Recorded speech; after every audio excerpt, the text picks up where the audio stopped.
Bonsoir à tous et merci de regarder RTI 1, c'est l'heure du dernier journal, dont voici le titre.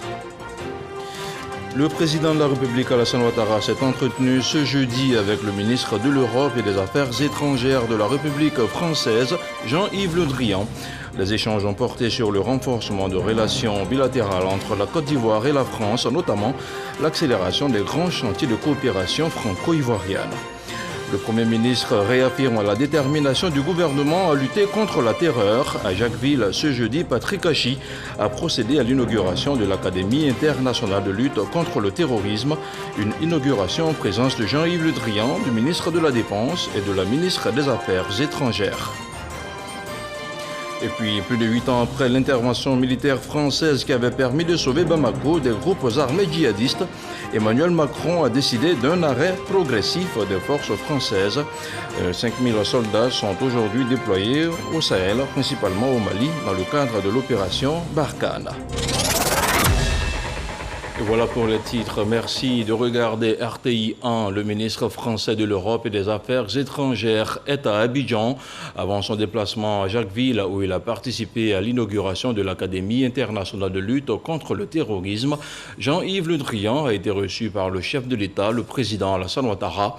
Une occasion pour les deux personnalités de réaffirmer leur engagement quant au renforcement de la coopération entre la Côte d'Ivoire et la France. Le film de l'audience avec Jérôme Kofi Aboulan. La France et la Côte d'Ivoire toujours pour une coopération exemplaire en tous les domaines. Parole de Jean-Yves Le Drian, présent sur le sol ivoirien dans le cadre de l'inauguration à Jacquesville de l'Académie internationale de lutte contre le terrorisme. Le ministre français des Affaires étrangères a été ce jeudi en fin de matinée l'hôte du palais présidentiel de la République de Côte d'Ivoire, où lui et le chef de l'État ivoirien Alassane Ouattara ont longuement échangé sur des sujets d'intérêt commun. J'ai eu l'occasion de dire au président Ouattara que la France sera au rendez-vous pour poursuivre la montée en puissance et l'internationalisation de cette Académie de lutte contre le terrorisme afin d'avoir une culture commune de l'action contre le terrorisme. J'ai pu ce matin, profitant de ce déplacement, signer un accord pour la construction du projet Biovea, avec à la fois un partenariat entre des financements ivoiriens et des financements de développement issus du groupe AFD, partenariat d'entreprise avec le groupe SIFCA, le groupe EDF et le groupe Meridiam, et puis un projet qui est à la fois un projet qui crée de l'emploi et qui permet de développer un mix énergétique respectueux de l'environnement et des accords de Paris. Donc je trouvais que c'était une bonne opération d'initier cette centrale. Et je dois dire au président Ouattara que si la mise en œuvre de ce projet va aussi vite que l'Académie de lutte contre le terrorisme, je serai encore ravi, puisque nous avons eu là des opérations qui se sont produites dans des délais extrêmement rapides. En revenant par ailleurs sur la maladie à Covid-19, le ministre de l'Europe et des Affaires étrangères de la République française a indiqué croire en la capacité des pays africains de produire des vaccins en vue de la lutte contre la pandémie.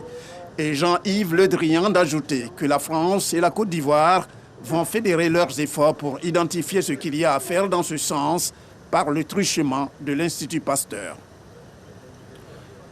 Et je vous le disais en ouverture de cette édition, le Premier ministre était ce jeudi à Jacquesville. Patrick Hachi a procédé à l'inauguration officielle de l'Académie internationale de lutte contre le terrorisme, une académie dont la mise en place repose essentiellement sur la formation d'une unité spéciale militaire basée sur le partage de renseignements, mais aussi sur la formation de magistrats pour mieux gérer tous les aspects relatifs au conflit.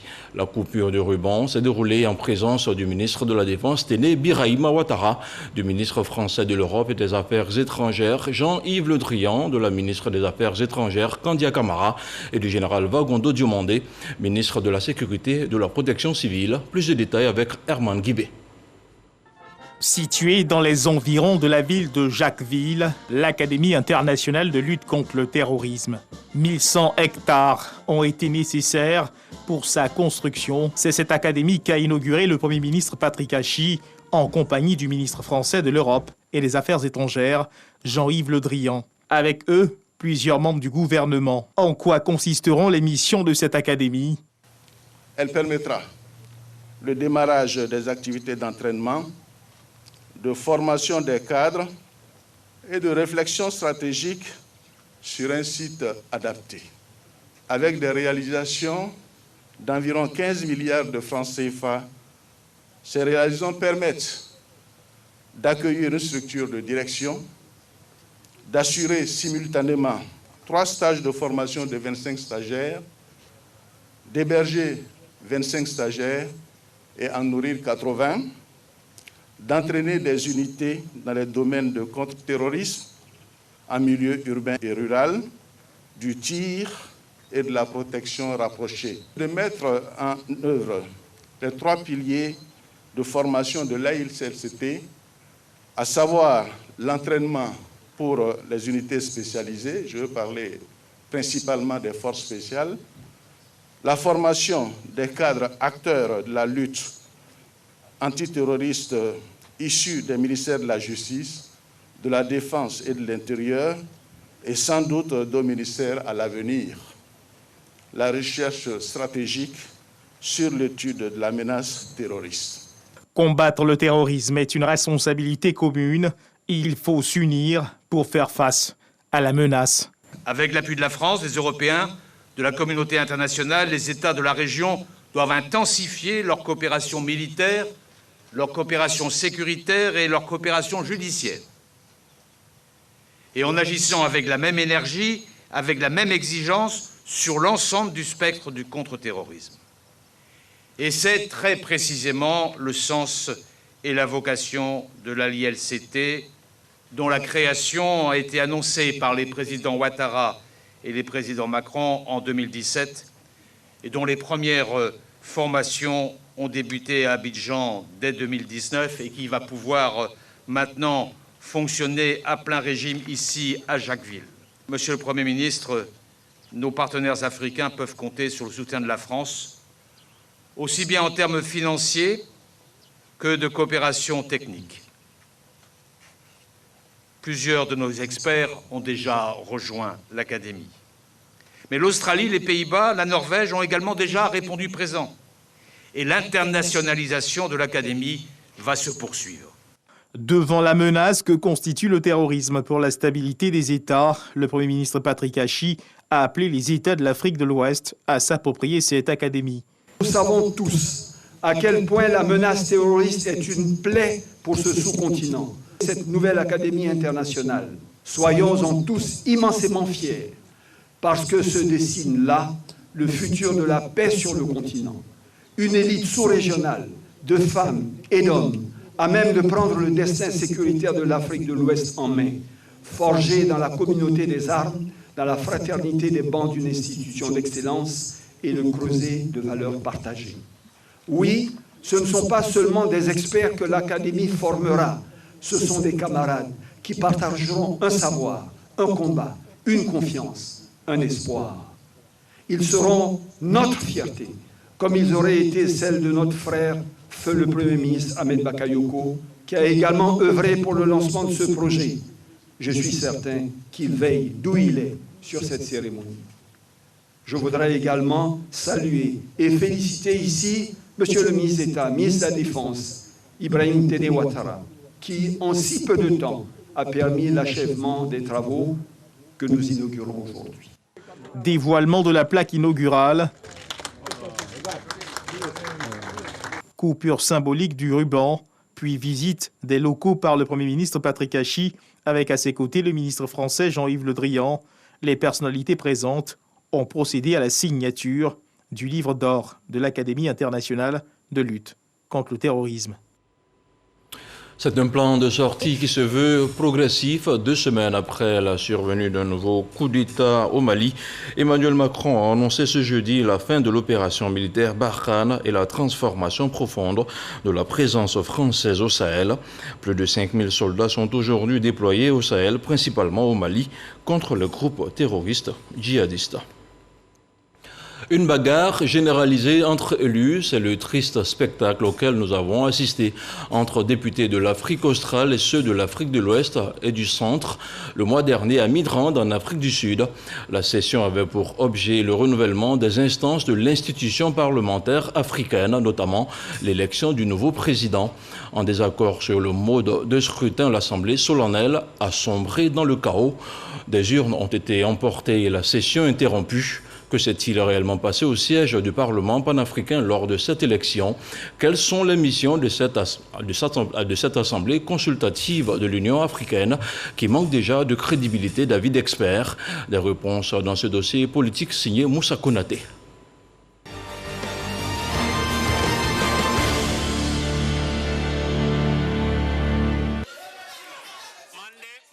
La vidéo a fait le tour de la toile. Des parlementaires réunis le 31 mai dernier en Afrique du Sud pour élire le nouveau président du Parlement panafricain se sont livrés à une confrontation physique et à des violences verbales.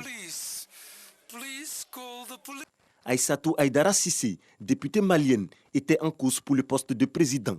Depuis Bamako, elle nous livre sa version des faits. La bagarre a éclaté parce qu'il faut retenir que nous sommes 3 candidats. Moi, candidate de l'Afrique de l'Ouest, M. Chirumbira, candidat de l'Afrique australe, zimbabwéen, et M. Albino, candidat de l'Afrique de l'Est, du Sud-Soudan. Au moment où on a commencé à appeler les candidats pour parler de leur programme, le candidat de l'Afrique de l'Est a été le premier candidat, M. Albino du Sud-Soudan, qu'on a appelé pour venir parler de ce qu'il peut faire, de ce qu'il veut faire, de son programme en gros. Au moment où il s'est levé pour parler, le Zimbabwe, la dame du Zimbabwe s'est levée pour dire non. Et pratiquement les députés du Zimbabwe et de l'Afrique du Sud, le désordre a été fait par les parlementaires de l'Afrique du Sud et du Zimbabwe. Les gens se demandaient, mais pourquoi l'Afrique du Sud? Tout simplement parce que l'Afrique du Sud est de l'Afrique australe et le candidat en question est le candidat de la SADC. Donc, ils considèrent que c'est leur candidat. C'est comme vous avez vu la Côte d'Ivoire se battre, les autres pays, le Niger et tout, parce que je suis la candidate de l'Afrique de l'Ouest. La présidence tournante, voilà le point de désaccord entre les parlementaires. Les candidatures ont été validées. Nous étions prêts à aller aux élections quand l'Afrique australe a dit qu'elle ne part pas aux élections et que les élections ne se tiendront pas si nous n'entrons pas dans un cycle de rotation. Qu'est-ce qu'ils appellent la rotation?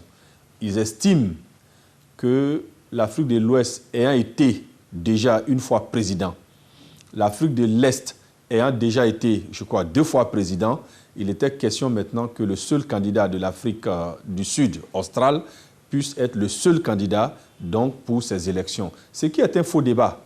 Si même on devait avoir ce débat, c'était avant la validation des candidatures.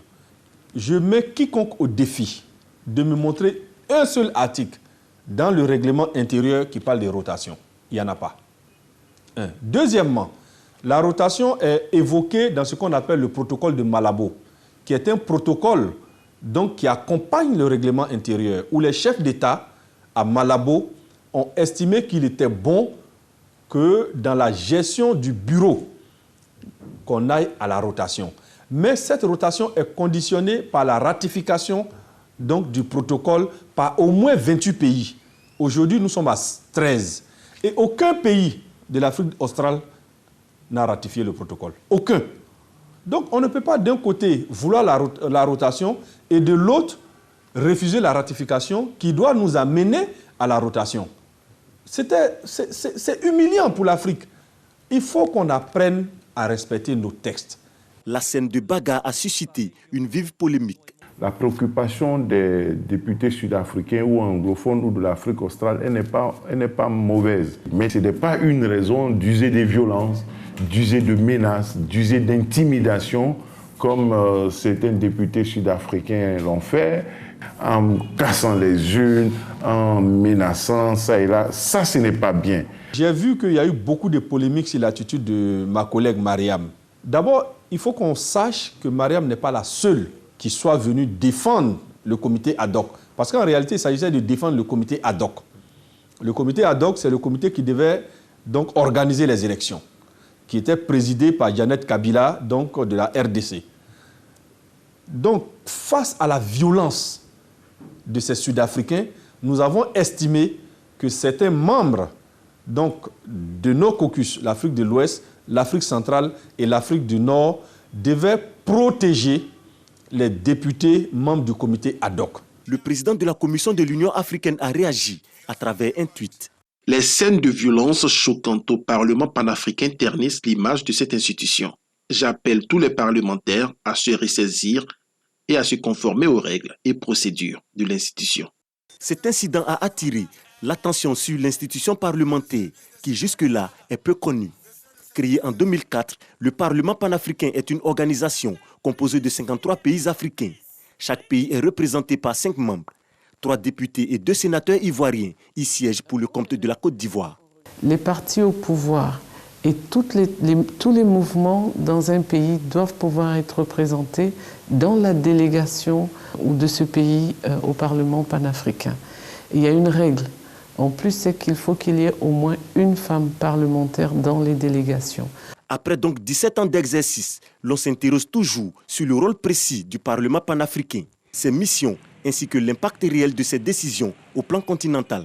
Pour l'instant, c'est un Parlement qui a un pouvoir consultatif, simplement consultatif. Et aujourd'hui, le débat au niveau du Parlement panafricain et par rapport aux élections qui devaient avoir lieu, chacun des candidats avait compris qu'il fallait que le Parlement panafricain puisse jouer un rôle législatif. Et la deuxième phase de ce Parlement, c'est d'acquérir ce pouvoir législatif et de pouvoir faire des propositions qui vont permettre d'ailleurs à l'Union africaine d'avoir une politique agricole, d'avoir une politique des transports, une politique de développement qui soit pleinement intégrée.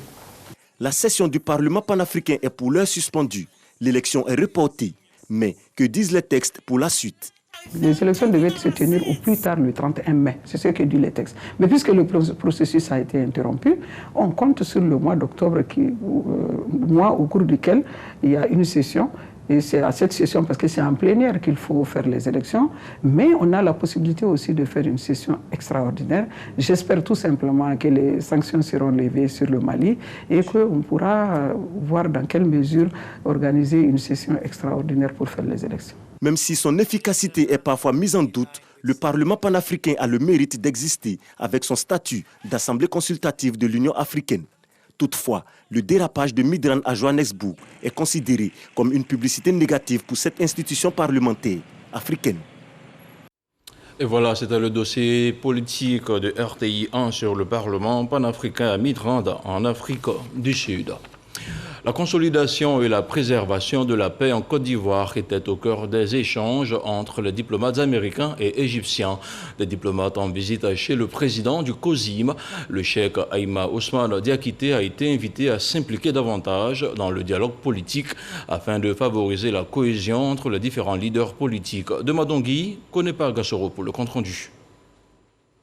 Richard Bell, ambassadeur des États-Unis en Côte d'Ivoire au cabinet de Cheikh Aïma Ousmane Diakité, président du Conseil supérieur des imams des mosquées des affaires islamiques COSIM.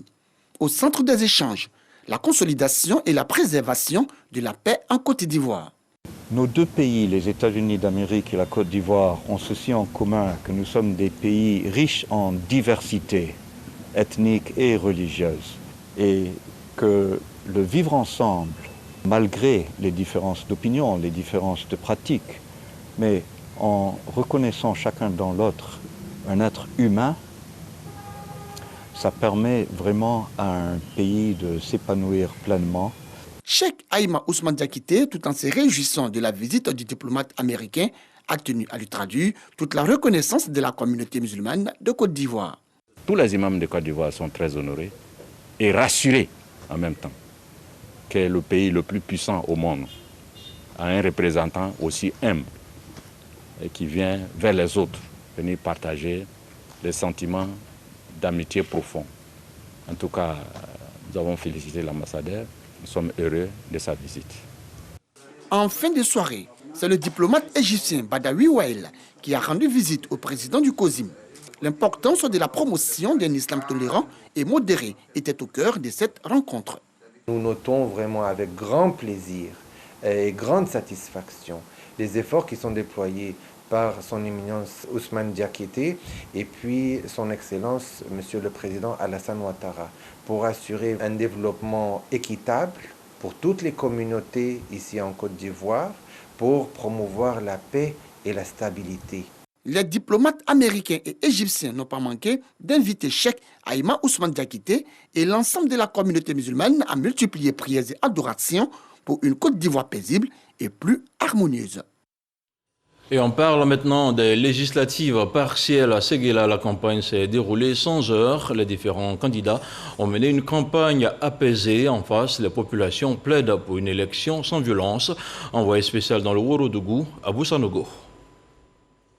La ville de Séguéla vaque paisiblement à ses occupations. Mais n'oublie pas la campagne pour les législatives partielles ouverte depuis le 4 juin dernier. Ici à Séguéla dans le Ourodougou, on milite pour une élection apaisée et sans violence. Ça s'est passé très bien. Il n'y aura pas d'incident ni rien. On est tous de la même famille. Après Dieu, tous les candidats aussi, ça n'a qu'à passer bien. Elle est votée aussi propre. Les gens n'ont qu'à conseiller les enfants pour pas qu'ils vont faire palabre. Les caravanes des candidats en lice circulent librement pour allier les lieux de meeting et autres rencontres. Les populations attendent beaucoup de celui qui sera au soir du 12 juin prochain, leur représentant à l'Assemblée nationale. Un bon député, c'est celui qui est à l'écoute des populations, c'est celui qui est avec la population. Quand je regarde l'environnement, je sais qu'il n'y aura pas de palabres. Le bon député, c'est celui-là même qui s'imprègne de la réalité de sa population. Nous en appelons vraiment au calme des deux partis pour dire que celui du PDC est un enfant de Séguéla, celui du RHGP c'est un enfant de Séguéla. Donc après tout, c'est Séguéla qui gagne. Il s'agit de pourvoir le siège laissé vacant par Ahmed Bakayoko, élu le 6 mars dernier, mais très tôt rappelé à Dieu. Celui qui est parti et puis on vient le remplacer là, il était proche de la population. Mais il n'y a pas quelqu'un qui dit son mauvais nom ici. Que celui qui le remplace là soit à la hauteur, peut-être même qu'il fasse plus que ça. Que ça se termine très bien et qu'on ait un député pour remplacer notre papa, pour continuer ce qu'il avait déjà commencé, qui n'a pas pu terminer. L'élection à Séguéla, là, ça n'a qu'à être bien propre. Nous, on ne veut pas palabre. Toutes les populations se disent disposées à œuvrer pour la bonne tenue du scrutin. Et dans la circonscription électorale numéro 11, tout est fin prêt pour la tenue du vote. Le matériel électoral est déjà sur place. Les forces de défense et de sécurité sont également présentes. Le préfet du département de Ouaninou invite les différentes populations à aller voter dans le calme le 12 juin prochain. Le constat d'Ève Boué. Ouaninou à quelques heures de la fin de la campagne pour les législatives partielles. Il est 15h05 ce mercredi 9 juin. Nous sommes au siège de la commission électorale indépendante du département de Ouaninou. Le matériel électoral est déjà là.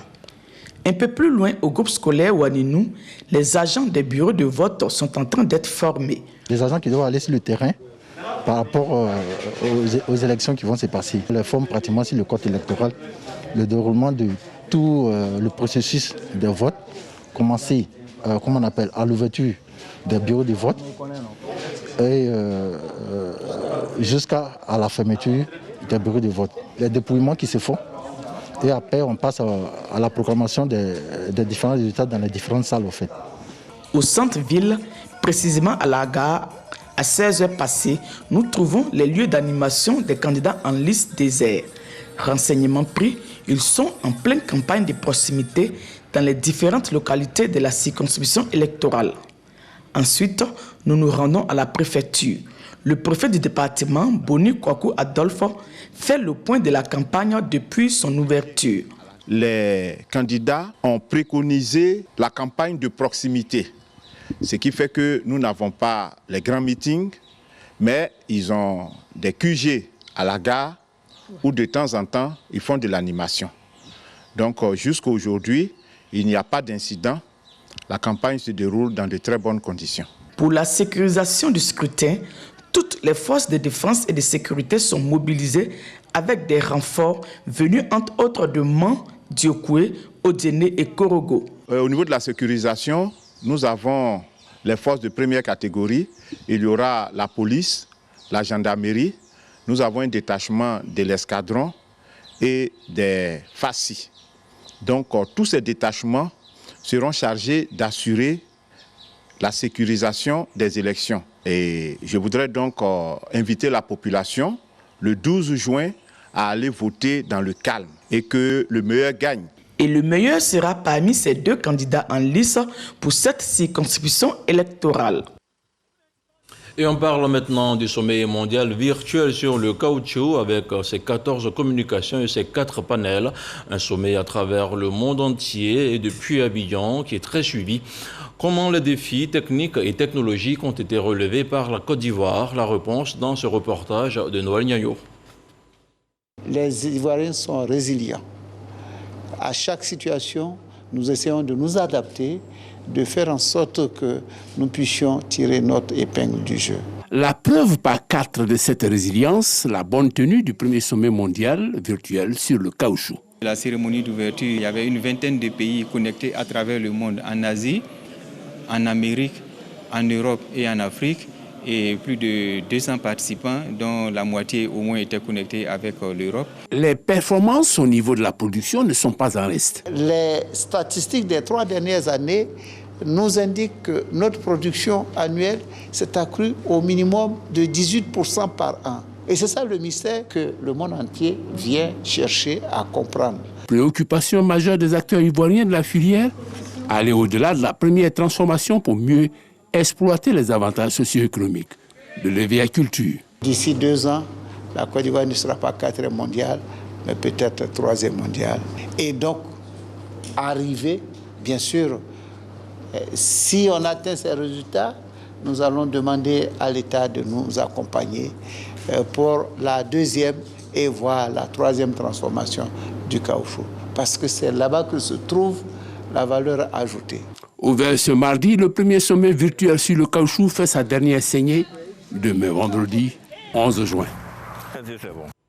Et ce jeudi, le ministre du Budget et du portefeuille de l'État était dans les nouveaux locaux de la Direction générale des marchés publics. Il s'agissait pour Moussa Sanogo d'améliorer les conditions de travail des agents chargés de contrôler les procédures de passation des marchés publics. Avant son érection en direction générale par décret en 2018, cette entité était une direction centrale. L'éclairage de Mahama Traoré. Dans la commune de Cocody, quartier Riviera-Bonoumin, ces 2 bâtiments de type R+4 servent désormais de siège à la Direction générale des marchés publics. Bâti sur près de 5000 m², l'édifice équipé de toutes les commodités va accueillir l'ensemble des 230 agents au niveau central, ce qui va optimiser le contrôle de la régularité des opérations liées à la commande publique, selon le directeur général des marchés publics. Depuis décembre 2019, la Direction des marchés publics a été érigée en direction générale avec de nouveaux défis. Et nous savons qu'il y a beaucoup d'attentes derrière cette acquisition et nous ferons de sorte que ces attentes soient comblées par l'efficacité du contrôle qui est l'essentiel de notre mission. Ce jeudi, Moussa Sanogo est venu connaître les locaux de la Direction générale des marchés publics. Le ministre du Budget et du portefeuille de l'État a visité les 2 bâtiments, quelques-uns des 77 bureaux, les salles informatiques, les 3 salles de conférence, dont l'une porte son nom. Il y a des équipements très modernes. Nous sommes en train de faire beaucoup de travaux pour accélérer la dématérialisation totale des opérations de passation de marché. Donc ça permettra de gagner beaucoup de temps. Ça permettra aussi d'assurer une grande transparence dans les marchés. Je pense que c'est quelque chose qui va être extrêmement important pour l'ensemble de notre écosystème. Avant son érection en direction générale par décret en 2019, cette entité était une direction centrale de la Direction générale du budget et des finances. La nouvelle Direction générale des marchés publics est composée de 4 directions centrales. Un mot de santé à présent avec notamment le point de la situation de la Covid-19.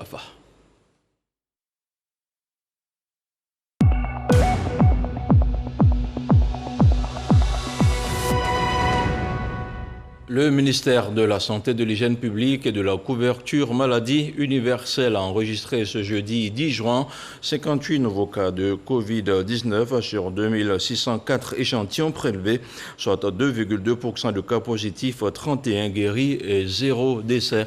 À la date du 10 juin 2021, la Côte d'Ivoire compte donc 47 605 cas confirmés, dont 47 092 personnes guéries, 306 décès et 207 cas actifs. Le nombre total d'échantillons est de 668 205.